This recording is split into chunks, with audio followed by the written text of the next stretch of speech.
வணக்கம் நண்பர்களே, நம்ம சேனலை தொடர்ந்து பார்த்து ஆதரவு கொடுத்துட்டு இருக்கவங்க எல்லாருக்கும் கோடான கோடி நன்றிகள். அப்டேட் கூலி படம் வந்து பார்த்தீங்கன்னா மே 1 வந்து ரிலீஸ் ஆகிறதுக்கான அனைத்து சாத்தியக்கூறுகளும் இருக்குது அப்படின்னு சொல்லிட்டு ஒரு அலௌன்ஸ்மெண்ட் வந்திருக்கு. இந்த அலௌன்ஸ்மெண்ட் வந்து உண்மையான அலௌன்ஸ்மெண்ட்டாக இருக்கிறதுக்கான வாய்ப்புகள் இருக்குது.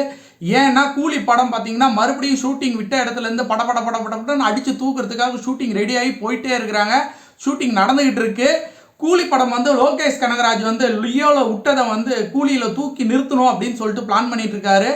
பேன் இண்டியா ஆர்டிஸ்ட் எல்லாருமே இந்த கூலி படத்தில் இருக்காங்க. தலைவர் வந்து தெளிவாக சொல்லிட்டாராம், என் உடல்நிலை பற்றிலாம் ஒன்றும் பெருசாக நீ யோசிக்காத லோகேஷ், நீ வந்து என்ன பண்ணணும்னு நினைக்கிறியோ அதை கட் அண்ட் ரைட்டாக பண்ணிவிடு, நான் பண்ணிடுறேன். என்னுடைய ரசிகர்கள் சந்தோஷமாக இருக்கணும், என்னோட ரசிகர்கள் வந்து ஹாப்பியாக இருக்கணும். நான் வந்து உன்னுடைய கதைகளில் உன்னுடைய ஸ்க்ரீன் பிளேல நான் தலையிடவே மாட்டேன். அதை வந்து நீ வந்து என்ன பண்ணணும்னு நினைக்கிறே அதை சிறப்பாக பண்ணி என்னுடைய உடல்நிலையை நீ மனதில் வச்சுக்காத. நான் உனக்கு சூப்பரான சப்போர்ட் பண்ணுறேன், நீ என்ன வேணால் பண்ணு, நான் பண்ணுறேன் அப்படின்னு சொல்லிட்டு ரஜினிகாந்த் அவர்கள் வந்து சிறப்பாக வந்து சொல்லிட்டாரு. அதனால் வந்து லோகேஷ் வந்து பயங்கரமான புத்துணர்ச்சியோட மறுபடியும் ஷூட்டிங் கிளம்பிட்டாங்க. படம் வந்து விறுவிறுன்னு ஆக்ஷன் பிளாக்ல போயிட்டு இருக்குது. படத்தில் ஏகப்பட்ட பஞ்சு டைலாக்கு தலைவர் வந்து பேச போறாரு. ரொம்ப நாள் கழிச்சு தலைவருக்கு வந்து ஏகப்பட்ட வில்லன்கள்லாம் படத்தில் இருக்காங்க. சத்யராஜ் இருக்காரு, நாகார்ஜுனா வில்லனா வராரா இல்லை என்னவா வரப்போறாருங்கிறது தெரியணும். அடுத்து வந்து பார்த்தீங்கன்னா கன்னட ஆர்டிஸ்ட் ஒருத்தர் இருக்காரு, அடுத்து மலையாள ஆர்டிஸ்ட் ஒருத்தர் இருக்காரு. அதுவும் இல்லாமல் பார்த்தீங்கன்னா கெஸ்ட் ரோலா அமீர் கான் வந்து இந்த படத்தில் வந்து வரப்போறாருங்கிற தகவல் கிடைச்சிருக்கு. இது எந்த அளவுக்குன்னு தெரியல இன்னும். ஆனால் அமீர் கானோட ஷூட்டிங் எதுவும் நடக்கலை.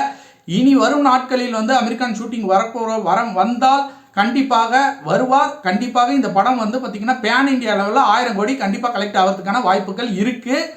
அடுத்து வந்து பார்த்தீங்கன்னா ரஜினி படத்தில் வந்து கமலஹாசனுடைய ஸ்ருதிகாசன் வந்து கமலஹாசனோட மகள் வந்து ஸ்ருதிகாசன் வந்து இந்த படத்தில் வந்து நடிச்சிருக்காங்க.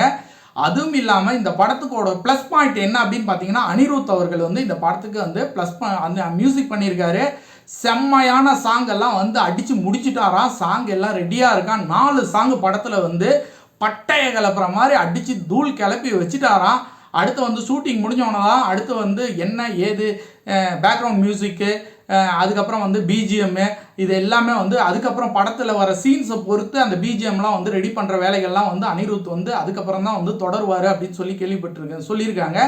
அடுத்து வந்து பார்த்தீங்கன்னா படத்தோட அப்டேட் வந்து 100% கன்ஃபார்மான அப்டேட் என்னன்னா மே 1 படத்தை ரிலீஸ் பண்ணலாம் அப்படின்னு சொல்லிட்டு. ஏன்னா மே 1 வந்தீங்கன்னா தொடர் விடுமுறை ஒரு 4 நாள் விடுமுறை கிடைக்குது. இந்த 4 நாள் விடுமுறையை பயன்படுத்தி கொண்டு கூலி படத்தை மே 1 ரிலீஸ் பண்ணலாம், உழைப்பாளர் தினமான மே 1 அன்னைக்கு ரிலீஸ் பண்ணலாம் அப்படின்னு சொல்லிட்டு ஒரு தகவல் கிடைச்சிருக்கு. இந்த தகவல் உண்மையான பட்சத்தில் தலைவர் ரசிகர்களுக்கு தலைவர் நிரந்தரம்டா, திரும்பவும் ஒரு கொண்டாட்டத்துக்கு தலைவர் வந்து நம்மளை ஹாப்பி படுத்துறதுக்காக வரப்போறாருங்கிற சந்தோஷத்தில் இந்த வீடியோவை முடிச்சுக்கிறேன். நம்மளோட சேனலை இதுதான் முறையாக பார்க்குறீங்க அப்படின்னா கண்டிப்பாக சப்ஸ்கிரைப் பண்ணுங்கள். அப்போ தான் நம்ம சேனலில் போடக்கூடிய அனைத்து வீடியோக்களையும் தவறாமல் உங்களால் பார்க்க முடியும்.